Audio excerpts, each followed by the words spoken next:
Hello and welcome to this Instagram Live Sensual Sovereignty Burn the Box on the full moon with the lovely Shweta Parmar. I will be bringing on Shweta soon. I just want to introduce her first.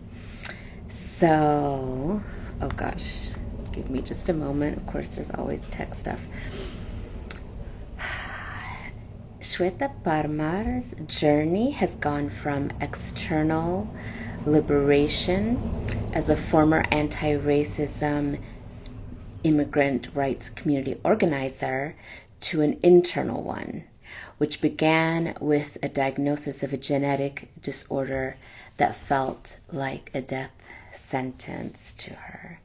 Thus, her passion for self-healing with Ayurveda and the ancient wisdoms. I'll read a little bit more.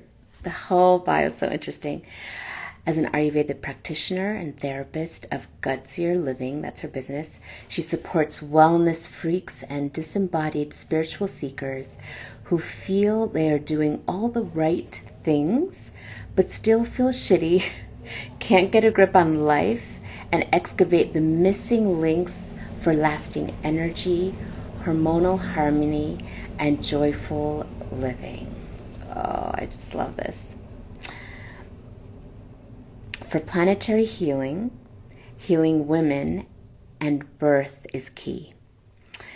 As a birth worker at Mama, the the mama, Shweta specializes in woman's wellness from hormonal harmony, infertility, conscious conceiving, complication-free pregnancy, easeful labor and postpartum, and subconscious repatterning for babies before, in, and after the womb.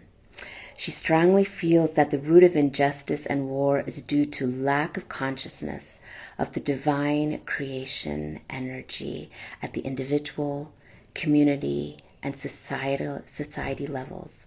Women must take responsibility for taking care of themselves and others by any means necessary. Oh, I'm so grateful to have her on. Oh, welcome. Okay, let me get Shweta on.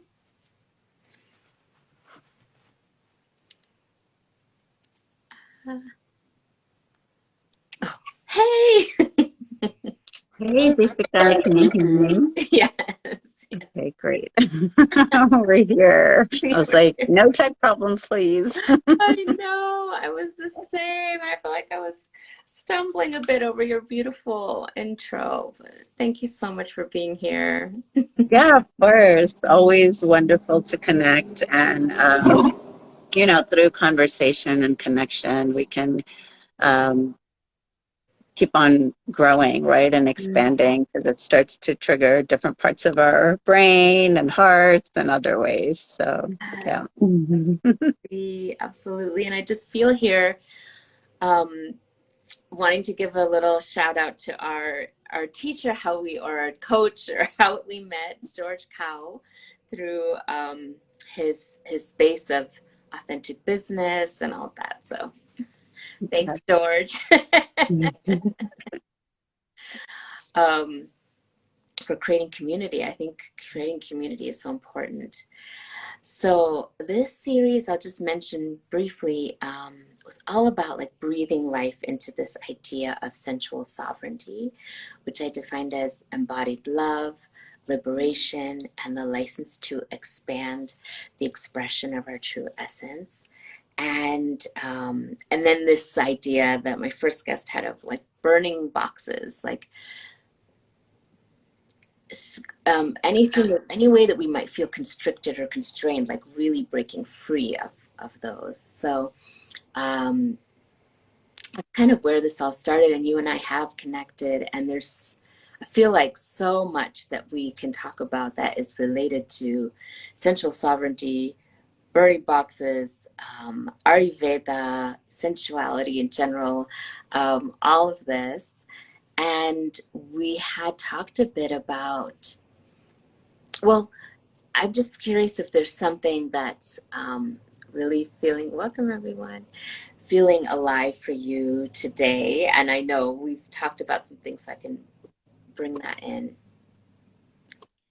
Yeah, I think what's feeling really alive, or what I love, is unpacking these words that we hear all the time, Yeah, right? In our yeah, kind of mainstream wellness world, maybe sensuality, maybe sovereignty, in our anti-racism, social justice circles. yeah, There's so many words that are just used so often these days that it loses its life. yes, Just like the word organic, kind of, right? The word organic, we use it left and right, but what does it really mean these days? When it first started out, it meant something and there was truth to it. Now, yeah, so how do we kind of, these words being used of sovereignty or um, self determination in the social justice worlds and things, and like our sensuality, sexuality, but really focusing, I feel like, a lot on the practical parts of it yeah, versus just talking about the philosophical or the theoretical part of yeah, it. And that's where I'm like, well, how do we truly embody, like embodiment, for example, a yes. real Another hot, word. hot word these days, right? But Yeah. what does that look like? How do we even embody embodiment? Yeah, Especially through, for me, the Ayurvedic and the ancient wisdoms lens. So I think that's kind of what's really percolating for me here right now. So, oh, thank you for landing that and bringing that in. Yeah, we did talk about that, and it's so important. I do. There, even in my whole thing, the sensual sovereignty. What does that even mean? But this is why I wanted. This is why I want to have these discussions too. Even just through conversation, like you said, like conversation um, can ignite different things, light up different things within us, so that we can start to get it into our bodies. Um, is there a word that you'd like to focus on to start unpacking? or yeah, let's, and also for those who are watching, please comment, right, of what's, you know, what's percolating for you guys these days around this term, let's say sensual sovereignty. It's a great place to start. And so let's start with sensuality in itself. I think maybe, Deepika, from your work, that the important real work that you're doing, also like what are the connotations that sensuality brings? So if you want to share that, and then I'll vibe off of that, maybe. Yeah, Uh, absolutely. I think it's really interesting because as I've been on this path, like so much of it is navigating my own stuff, right? And the charge that has come up within me, like to even make a decision to do a coaching that at the time was called sex, love, and relationship coaching. But just to have like this is about sex, like, oh my gosh, what? I'm doing this. And then I realized once I was done with that and I was trying to put my work out there that I felt a bit more comfortable with the word sensuality rather than focusing on sexuality. Like I'm a sensuality coach, not a sexuality coach. But it really spoke to my own stuff and my own the charge that I was holding around it. So for me, sensuality felt more accessible because I could just bring it into it's about the senses and it's about feeling and experiencing life with all of our senses and have this be the entryway into more discussion about sexuality. But it really, I think for the first couple of years, or maybe for definitely the first year or so, it's only been in this last year that I'm like, or even this last, since 2022, like it's really been more recent that I'm going there with like pleasure. And this is about sensual pleasure, sexual pleasure, this kind of thing. So I was trying to put this out there, this word sensuality and sensual. sensuality, or sensual nature, and embody and bringing in embodiment, because it was like, okay, this is like connecting to our bodies, but through our senses, through our experience, through our senses. And even then, I was getting like from others, or in conversations I was having, but I like people that were just like, well, I associate sensuality, it's just sexuality. Mm.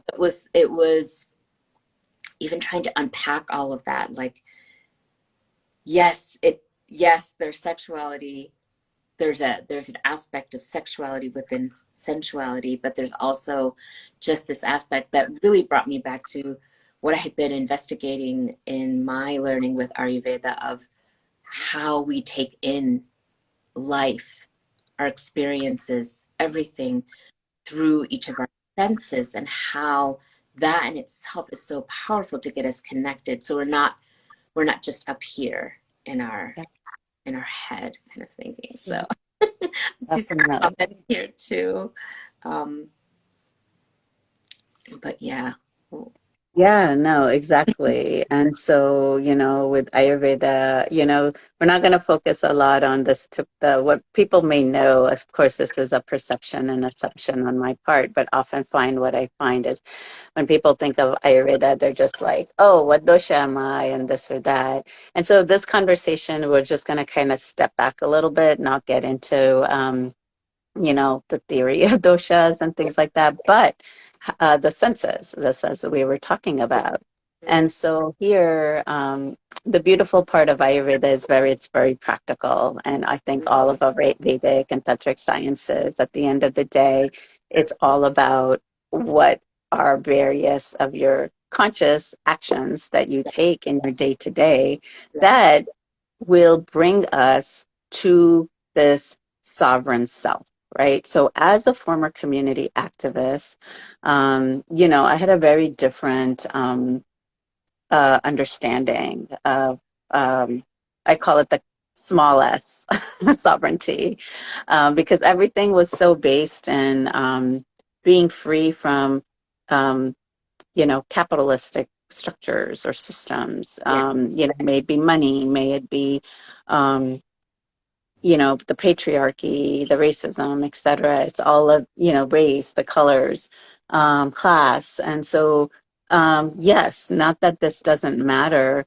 but it's very external based, Mm, right? So as an activist, and not that I'm not now, I take on a different relationship to how I feel I'm an activist, but in that world, it becomes this like self-determination or sovereignty, freedom, right? That's also a common word, yeah. with a small f, is about based in external things or Mm-hmm, systems. mm-hmm, So now when my journey went from like the external to the internal, and same thing with, I think, the beautiful term of sensual sovereignty that you use, is that what is this capital S sovereignty?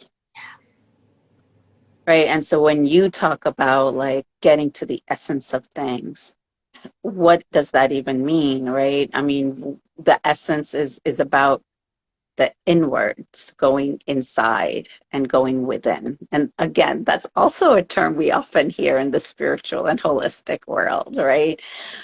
Go in, right?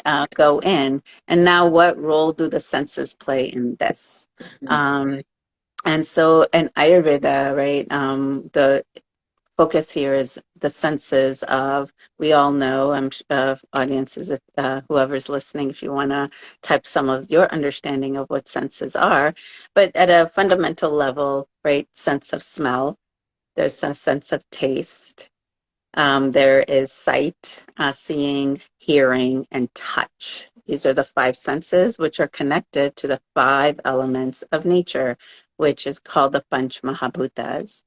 And so here, the sense of these senses are amazing gifts that, creation has given us. Universe, God, goddess, whatever you want to call it, has given to us. Now, how do we use these senses becomes, I think, the name of the game. Yeah. Because the senses are gateways how we experience life, right, through our senses, maybe this yummy food or some hot guy or woman or whatever, um, or some texture, right, that you feel. These are all like that we're using our senses to have this really living this beautiful experiential life, right? Yeah. Um, Now, how do we turn these experiences and through the senses to make it transform them to an inner experience for Mm-hmm. ourselves? Yes. So oftentimes, I find sometimes the small s in sensuality can become where we get only stuck in or just live in the external Mm. world, right? And again, maybe like if you're a foodie, doesn't mean it's, I'm not judging foodies here or not, but it's just like life is just about like the earthy stuff. Mm-hmm. Um, but then maybe our sense of connection to our spirit or our higher self may not be as strong because we're only focused on the S, the small s of sensuality versus the capital S of sensuality. Where the capital S of sensuality, where we are truly experience using the senses, right? What these life experiences, and then turning them inward um, to gain more inner, deeper insights into our own limitations, Mm. our own expansiveness, because we all know that in the Brahman, we're in the Vedic philosophy, everything exists. All possibilities of life and existence, everything exists there. But how do we actually live that or embody the possibilities or that expansiveness in the day to day? And so this is where the senses and how we relate to them is matters. Mm-hmm.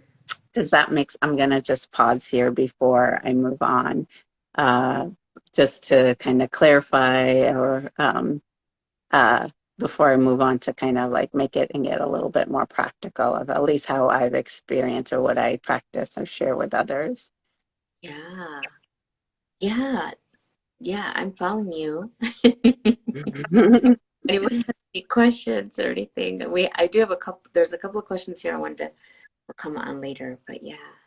Yeah. So then, so we have, I don't want to go into the nitty gritty of the five senses and Ayurveda and all of that, because then it becomes just this Ayurveda class. Uh, but we have a term like asatmya indriyata samyog, right? Like, so how do we harmonize these senses to create the life that we want, or our connection, and really harness the potentiality to live and create the life that we want in different ways. And so, on the yogic path, many of course, again, yoga as an asanas and pranayama are very hot these days. Meditation, right? Everyone's going to tell you to meditate left and right as a suggestion. It's the world we live in right now, which is beautiful. But then I like to always encourage like my folks or my and in my own journey too is like important to meditate, but like step back even and look at eight the path of yoga that has been outlined. So briefly, the eight limbs of yoga are like yam, niyama, right? Asana, which is what people are doing all these or interpretation of yoga these in the modern world, right? Pranayama and pratyahara, which is the withdrawal of the senses here. And then it goes on to dharana, dhyana, and samadhi. And so dhyana is what everyone is talking about here is meditation. But understand these things, all these things have to come before meditation. Mm-hmm. So oftentimes what I find in our worlds, is that people go straight to meditation or even asanas or pranayama or loosely termed breath work, which is way deeper, right? Pranayama is way deeper than just breathing techniques. There is uh,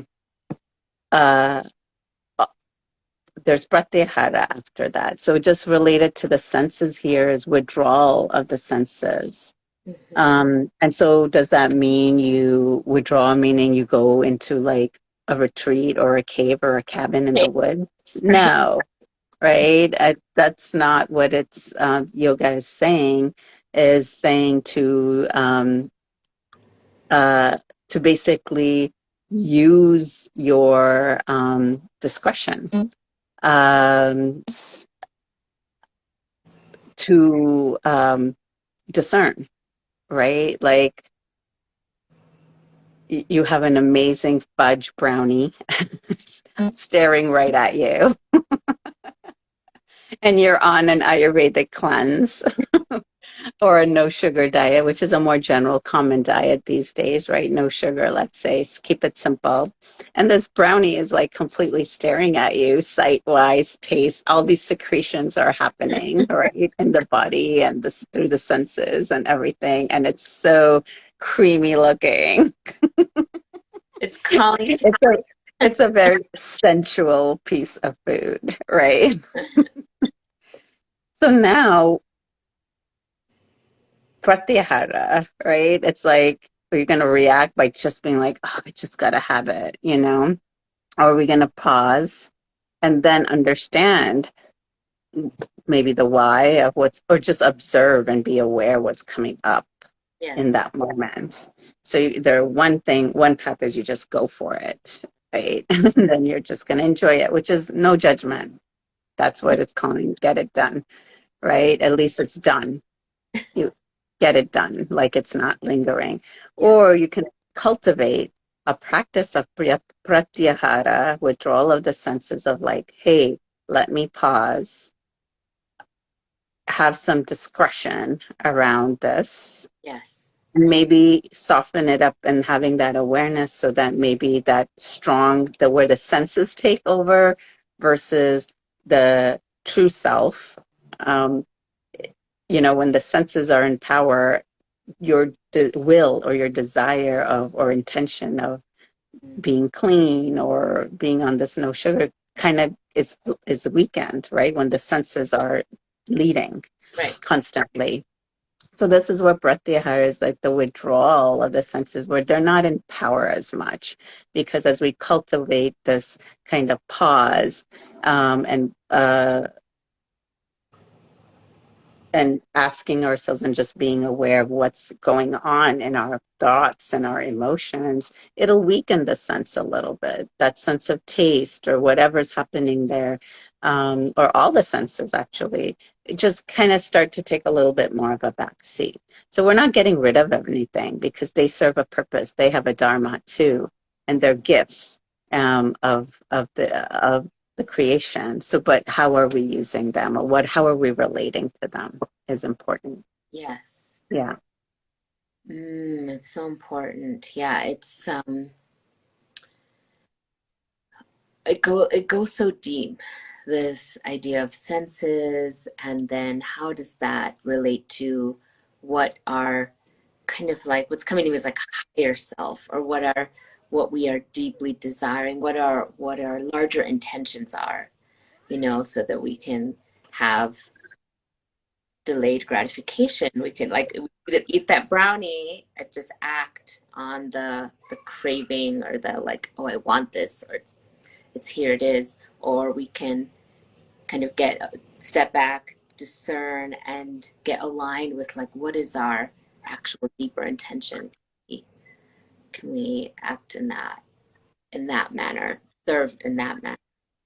Right. Yeah. And often find, and I'm sure you find this in your work or in your own lives. I know in my own life, there's oftentimes a disconnect where there's that intention or desire, right? But then things take over So mostly people say it's my mind is taking over and I can't control it. And if I don't want that brownie, I'm going to still have it, even though you don't want it or your intention is not to, but you go do it anyway. Like we can say, we can apply this to like so many different situations in our lives, right? Where I don't want to, you know, I don't want to go to this thing, but you do it anyway, or you don't, there's just so much patterning and conditioning there. So practically then, like, how do we close this gap or this disconnect to really embrace the capital S of sensuality, the capital S of sovereignty, where we stay, we are leading from being in that more inward state, Yeah. right? And when you talk about essence, right, that's at least like that essence that pervades all, like that truth, or however you want to describe it. Now, so what are some practical things that I think are missing, I feel, from people's thought process?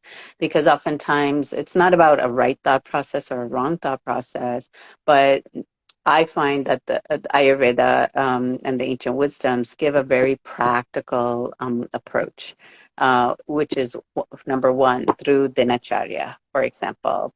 So dinacharya is aligning to nature's rhythms within us, right? Nature is not just something that exists outside of us, the beach, the forest, etc. But those five elements is what we are made of. And so here, following nature's rhythms. Now, what does that mean for those who are not familiar with dinacharya is? It really affects our biorhythms, right? Our hormone, enzyme secretions within our mind, within our gut, etc. And so here, I'll connect with the importance of digestion or the transformation energy of Agni in Ayurveda. So, and again, what's hot these days is the gut microbiome, right? It's gut health. Everyone's talking about gut health or the gut brain connection, etc. So, this transformation energy, right, is that Agni. We also need it strong to be able to withdraw these senses, right? Again, transforming the outer experience, good, bad, and the ugly, right? All of it to and to digest that experience, to extract the lesson and the essence of it so we can grow and truly transform. And of course, it's all a journey. It's not going to happen overnight. But if this Agni, this transformation energy, is not harmonized or well balanced, it's going to be difficult. It's more challenging to lead from the spirit or from a place of truth and your real deep intentions or sovereignty, then or versus the small s takes over in so many ways. And so this Agni and this transformation energy, if your dinacharya, your timings, for example, here at a very practical tip and level is off, it's going to affect this transformation energy. And that transformation is not just about the senses, outer to the inner experience, but if you're on a spiritual path, you're craving, you're seeker, right? Well, that's what we're all like, I want to be happier, right? Ayurveda is also like the science of happiness here is like, it's not just about these doshas and a particular diet. It's like, hey, it says if you're not happy, you're diseased. That's what Ayurveda says. And so if you're not happy, and we're seeking, that's the impetus, right? For a lot of us, it's like, all right, well, something does not feel alive or right or thriving, right, in my life. I'm not happy. Like, um, what can I do? And so fundamentally, what often gets overlooked, and one of the basics and fundamentals of Ayurveda are these timings. And so waking up at a certain time, like by 5:30, 6 a.m., being in bed by 9 p.m., 10 p.m., eating at the right times. If you're eating twice a day, by 9:30, and then early evening when the sun is still up. by 5 p.m. This really, at a biological, real chemical level, starts to rewire um, our patterning, right? So that disconnect is happening because at the subconscious level, right, we have all these patterns that are um, keeping us from not having that brownie in this way. And so the beautiful part is these habit changes really impact at the subconscious level over time so that we can truly embody the capital S in sensuality and the capital S in sovereignty, right? So at a fundamental level, and then in layman terms, this brings the inflammation down because inflammation, if it's high everywhere, that's not going to be able to help us access our higher selves Right. or realize our higher selves because it's all there within anyway. We are S, capital S, self. But at a fundamental biophysiological level, talking in terms that we can all understand, inflammation, right, is if it's really high, like there's no connection or interalignment between within our senses and organs, etc. So following number one, practically these dinacharya practices that Ayurveda guides us in, following nature's rhythms, waking up time, you will feel a fundamental difference in a few days. And it's free. You don't have to buy 20 million supplements or take a lot of different self-help courses, even. Not saying they're not helpful, and they are along the journey, but things start to really sync up, and the prana, that life force energy, can really strengthen and really flow properly so that one can make the right decisions. Yes. So because take that brownie or not to take that brownie, it's a decision that has to happen, Yeah. right? So it really is, you get that really grounded decision making power. So these are just things to make it really in a lived experience in our practical, right, in our day to day, how this really unfolds and how we can really embrace true sensuality and this true sovereignty um, where we're feeling whole and really in our element. And really, that essence that you talk about is really like alive and in different ways. Yeah. Definitely. Thank Mhm. you. I really do love how when I was learning about Ayurveda, there were some really simple things, like you said, the timing of meal, the timing of when we rise, when we go to sleep, like how getting in these rhythms, because we're so on our devices. I know I am, like, computers, phones, and like the light is off compared to when we didn't have any of that. Sun or a fire. We made a fire, like it was all of that. Um, I just think, I think yeah, it's so important, these simple things, these simple changes that we can make that can have such a powerful impact on our our digestive fire that us make those choices, like you're saying, and stay really with the large S, the large sovereign, large sensuality, so that we kind of live in alignment, and then yeah, we will be happier. Mhm. Yeah, yeah. And whatever issues, worthiness, that we all like deal with, we're human.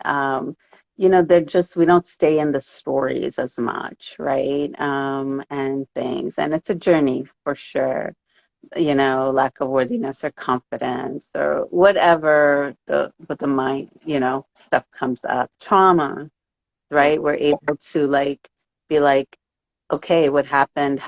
Now, how can we heal from this and move on?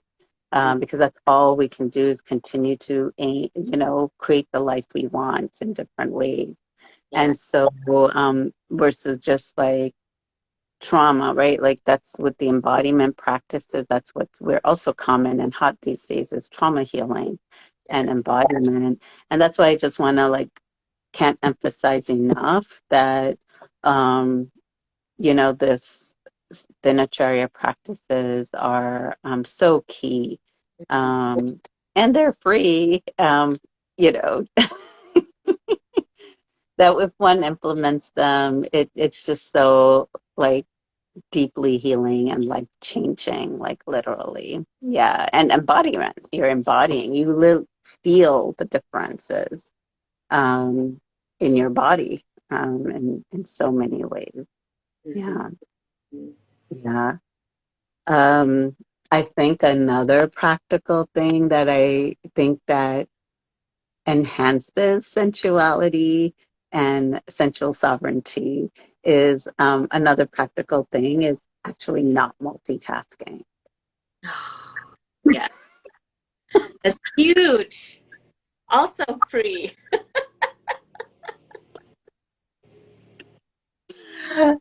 That's pretty life-changing, actually, in the world that we live in now, if we focus on one thing. Yeah, yeah.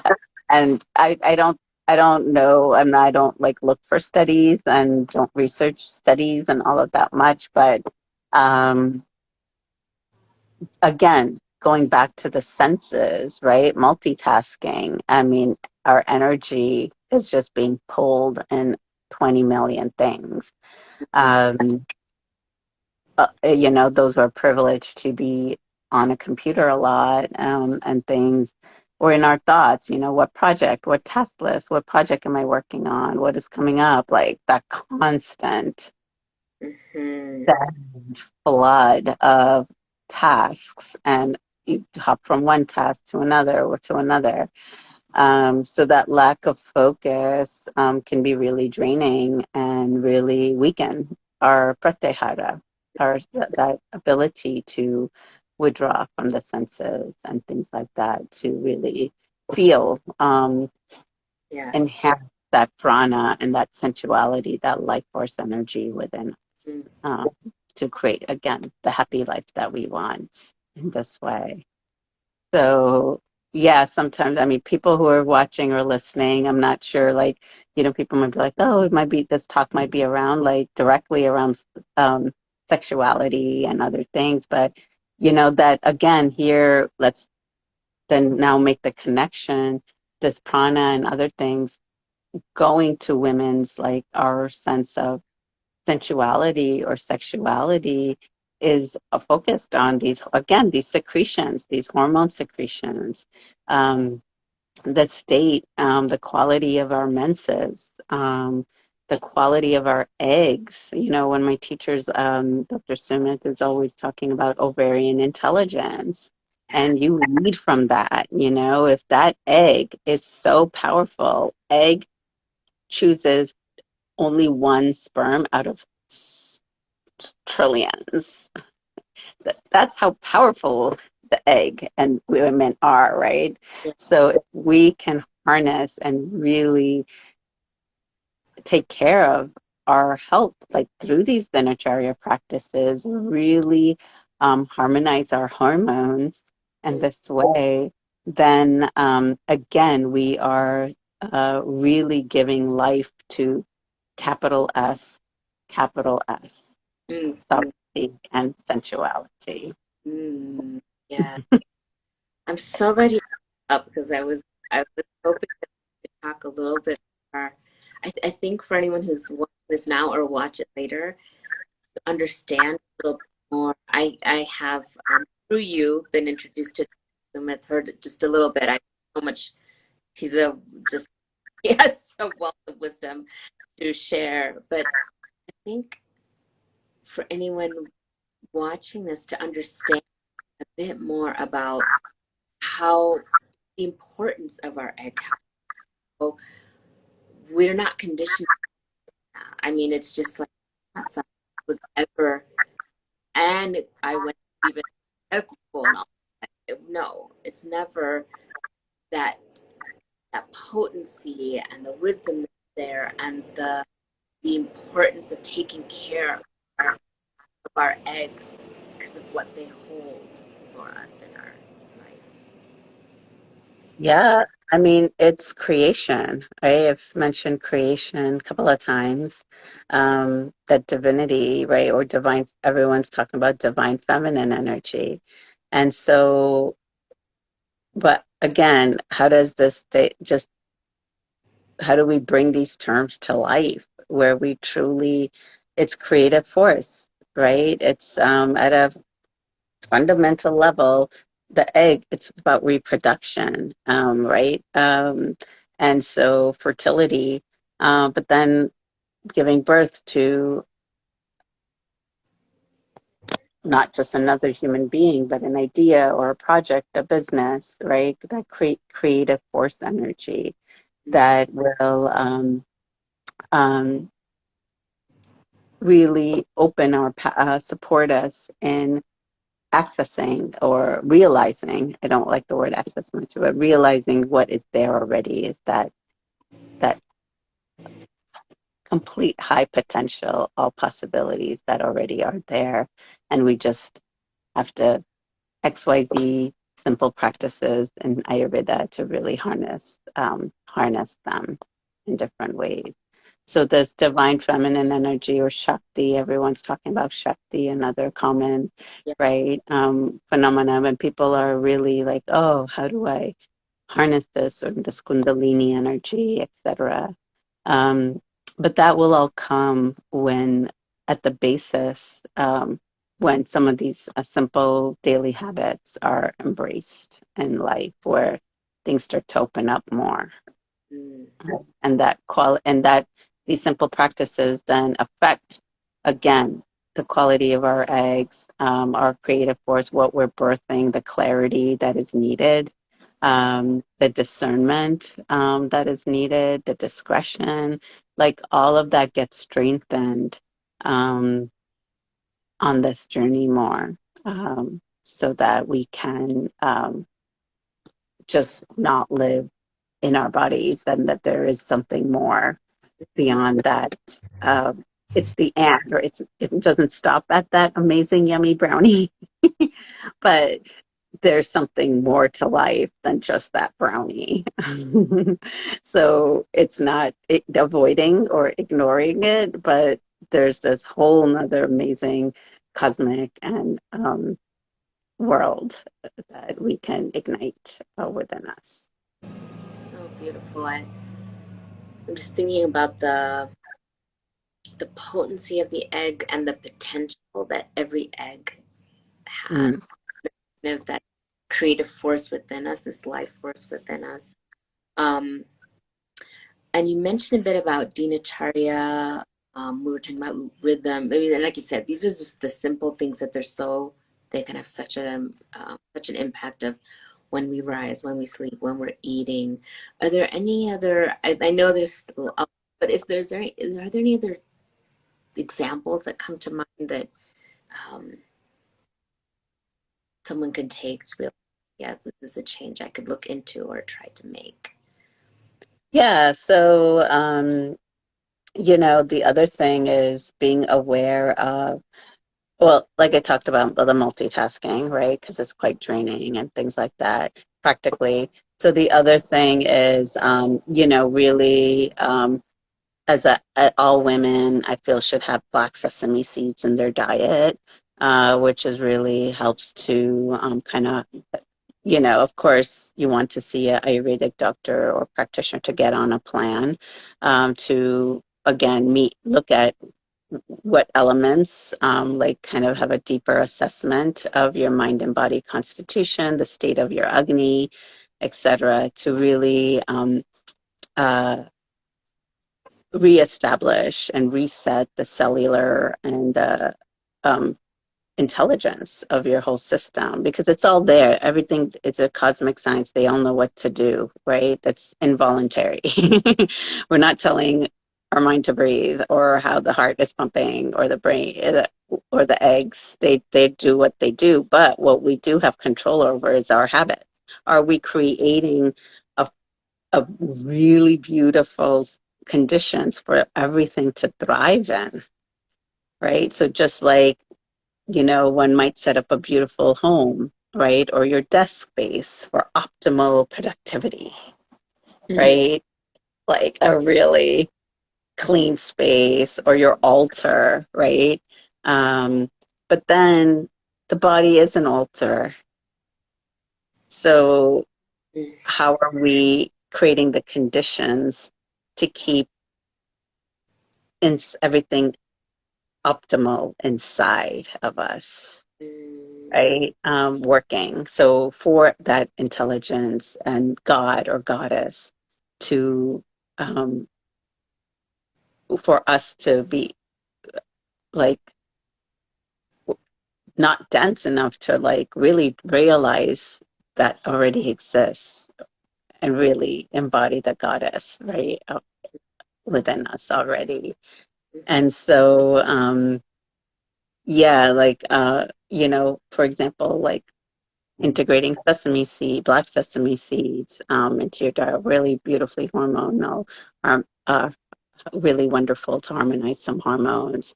In a general way, of course, again, you want to get a thorough assessment to get specific recommendations. Um, Oftentimes what I find is people or women are looking at so many different supplements, right? Or what is the hottest superfood out there, but then it's not like but there's no context to it according to like what's happening in my inner world, in the mind world and in your life circumstances. Is this gonna help me or not help me? Because in Ayurveda, anything is nectar or poison. Yes. So that superfood can be poisonous for you if you don't use it properly. Mm-hmm. Um, Hand in hand, again, this is where there's a disconnect, I feel, is people can just focus on superfoods or herbs, right? But none of that's going to really work if your, again, your dinacharya isn't proper because you fundamentally need enzymes to process your $1 million organic supplement or your $1 million organic superfood. So you need the basic fundamental um, enzymes to process all of that properly, to get to its essence, Mm-hmm. to help you.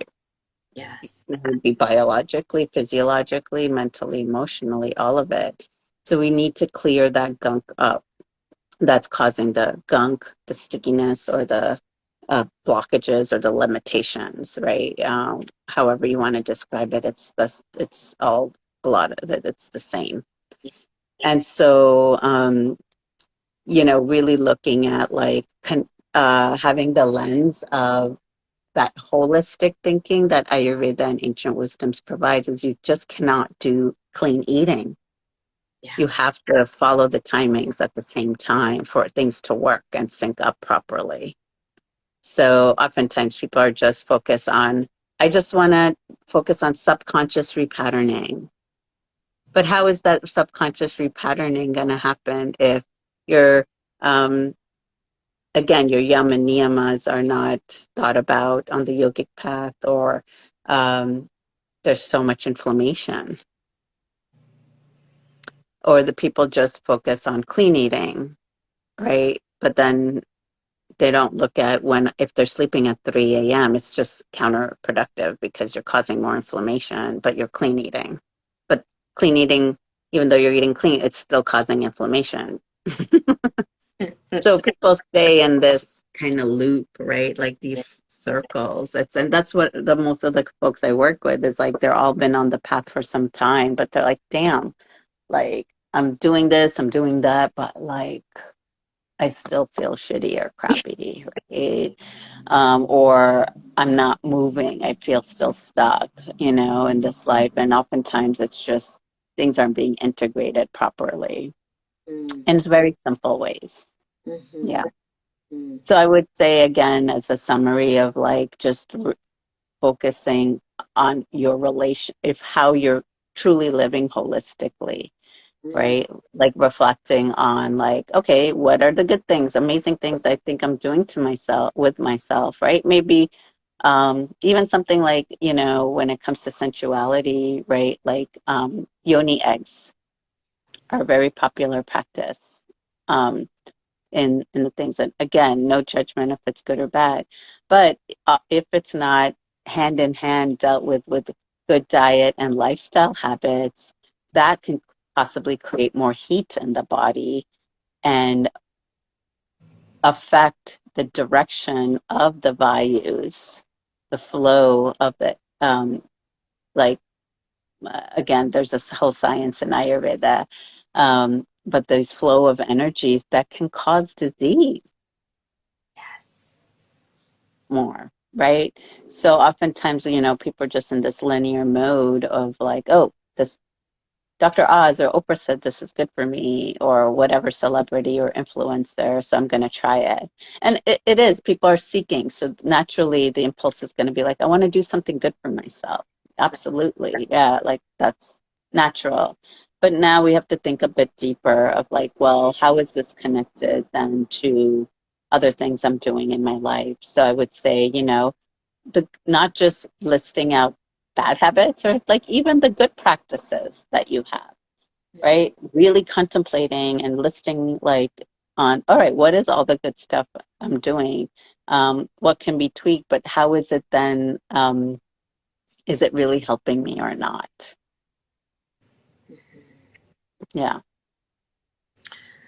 Oh, thank you. I I'm gonna mention what something that you said really landed for me of how the body is an altar, and it's like it with that analogy. It's like we just keep like adding things to the altar and think it's gonna be okay if we don't clear clear the things that are getting in the way, that are causing problems, that are causing blockages, that are causing stagnancy, that we don't need, that are there's I really appreciate that wisdom in Ayurveda of there is a lot of there's detox as well as what are we putting in, and there's a lot of um, there's just a deep intuitive wisdom around it all, and of Yeah. course practitioner, yes, to get the correct guidance is, I think, a really good way to go, because then you won't be just trying to do things and experiment.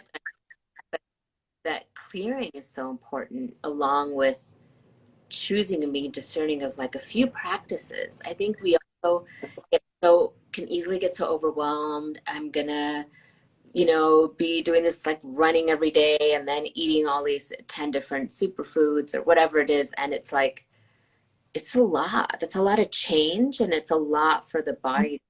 So like just making a little change at a time. Um, I think, I don't know, that was just coming to me also, that can be helpful, just doing little things at a time. Yeah, and you're right, like the approach of real atomic changes, right? Like the book Atomic Habits has been really popular in a lot of entrepreneurial circles.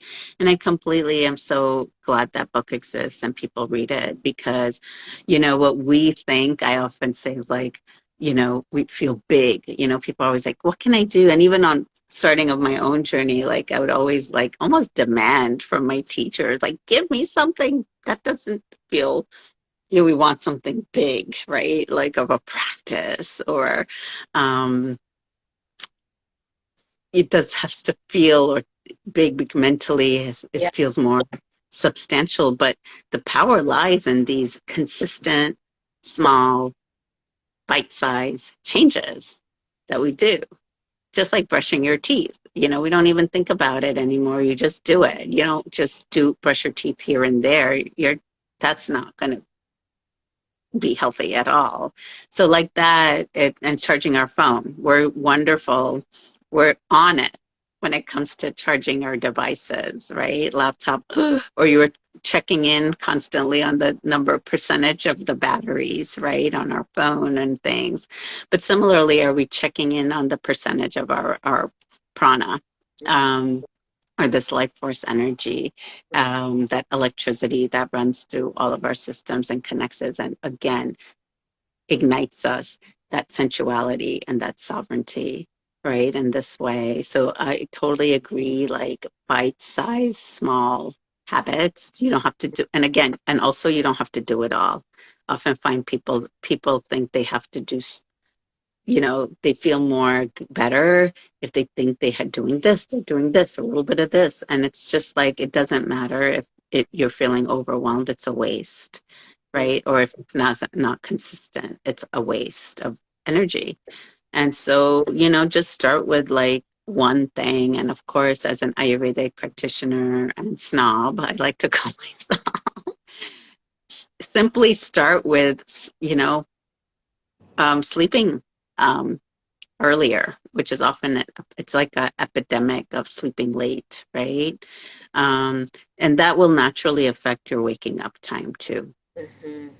But then hand in hand, eating time. Don't eat dinner late because that's also going to keep you up. Mm-hmm. The fire is ignited to digest the food, so that means you feel more alert because naturally that's activated Yes. because the processing has to happen. Um, but then here it's time for naturally the system is wired to deliver to detox the day's experiences, not just food, your life experiences throughout the day. But then here the machine is working to process. It's like, hey, what's going on? It's my time to detox, to process the days of your day so that you get the true essence and you wake up feeling vital and clear and everything. But that's not happening, right? And things. So that's why I start atomically with just sleeping early. You don't have to do, and then slowly add something else. Yeah. Found it. So um, it's like, yeah, I think these are the simple, like, but powerful and big yeah. um, things that can really help us on our capital S and journey of like sensual sovereignty.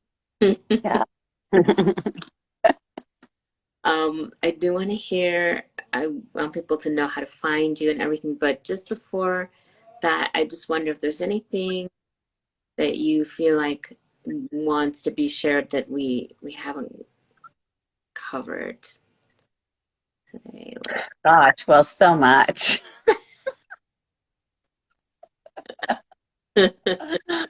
I mean, there's so much, right? Because the interconnectedness and that we start to connect all these dots, right? Between like the connection of my daily habits to the power of the egg, right? Or the senses, right? And all of it. And so, we, I think, did a lot of different brushstrokes, and I hope people learned a lot from it, of starting to just connect the dots, between all of this is like we may want to go for like all these big embodiment practices, but how do we actually embody embodiment is through, I feel, these Ayurvedic practices of Dinacharya yeah, are key for those enzymes and hormones to harmonize in a proper way. Yeah. And then everything else will follow, right? Um, yeah, whatever inhibitions are and our limitations around like sensuality or sexuality. So it's like kind of like let's get the basic groundwork or master the basics, um, first, so that we're full on in that capital S of connected to our higher self and in that essence. yeah. So, and along those lines of Dinacharya and tips and guidance, where can people find your work? And if you have any, Yes, I do my work under Gutsier Living, which is digesting food, thoughts, and emotions for bold, intuitive living. I lead with igniting the inner doctor or the inner healer, as that's been my journey, as I've been healing myself from a genetic disease. And in that, as we and as we heal so many other things, the limitations and other things come up that we have to be aware of, right? And then um, and act accordingly in this way. So yeah, so folks can reach out to me um, at shweta@gutsierliving.com. And a lot of my work, birth work around infertility, pregnancy, postpartum, infancy, not just at the body level, but at the subconscious repatterning level for our babies, is, again, I think that's connected to true sovereignty, where we're really establishing the foundation for our babies to really be in their capital S till their teenage years, so that we create real just, a really grounded, just world in our way. And so a lot of that work I do under mamaing the baby, not just babying the mama. But that's where Mama the Baby comes in, where we're really focusing and not just diet, lifestyle, and other habits, or prenatal yoga and other things, but we're really looking at the subconscious repatterning of our children.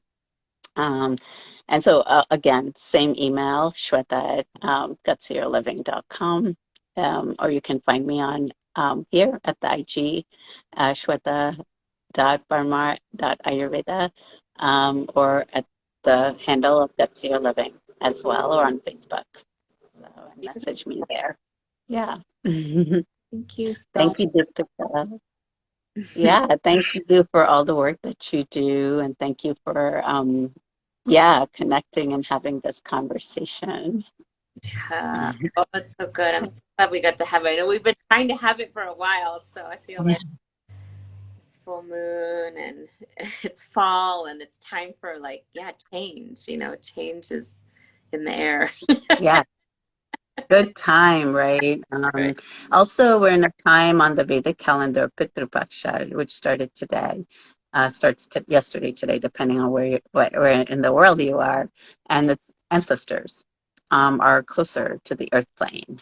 And so, really connecting with your ancestors for support. And again, that connection will feel stronger if your inner world and your inner altar, right, is harmonized and things. And so, yeah, just taking time out and pause for uh, yeah, connecting with our ancestors. And of course, in our histories, especially as communities of color and things, our ancestors have gone through so many traumas, might be through slavery, sexual oppressions, through colonialism, capitalism. And so here, as we kind of heal, of course, in these very simple mastering the basic steps, we too are supporting our ancestors in their healing as well. Mm. Oh, I feel that. Thank you for that reminder. So important. Yes. So, yeah, so just pause on this full moon. Happy pausing, everyone. And yeah, take pause and honor um, the ancestors. Mm. Thank you. So much about connection, the ancestors to our bodies, to our deep desires, intention, all of this.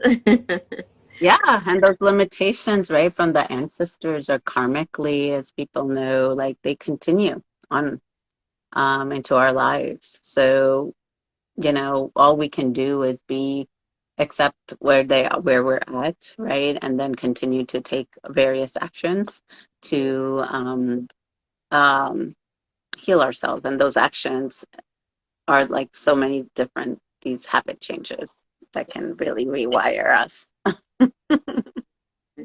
Absolutely.